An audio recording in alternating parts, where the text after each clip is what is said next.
नमस्कार मंडळी, आजचा व्हिडिओ आपला रामकृष्ण हरी या शब्दानेच चालू होतो. कारण रामकृष्ण हे नाव घेताच मनामध्ये इतकी ताकद, मनाला आपल्या शांती आणि उत्साह निर्माण होतो.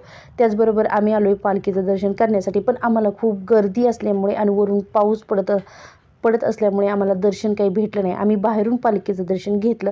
त्याचबरोबर मुलींना थोडंसं खेळायला बाहेर तिथं सोडलं, म्हणजे ते खेळणी भरपूर आली होती, तिथे आम्ही खेळायला सोडलो. आणि त्याचबरोबर जिथे विठ्ठल रुक्मिणीची मूर्ती होती आणि तिथं तुकाराम आणि ज्ञानेश्वरांची मूर्ती ठेवली होती, तिथे आम्ही दर्शन घेतलं.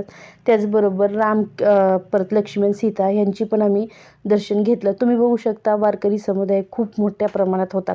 मग आम्ही त्या वारकऱ्यांचं पण थोडंसं पाया पडलं आणि तिथं दर्शन घेतलं. ते वारकरी पंढरीला निघाले होते. मग आपण पंढरीला जाणं होत नाही, तर आपण वारकऱ्यांच्या पाया पडून आपण पंढरीला गेल्याचं सुख अनुभवू शकतो. जर माझा व्हिडिओ आवडला असेल तर सबस्क्राईब करा.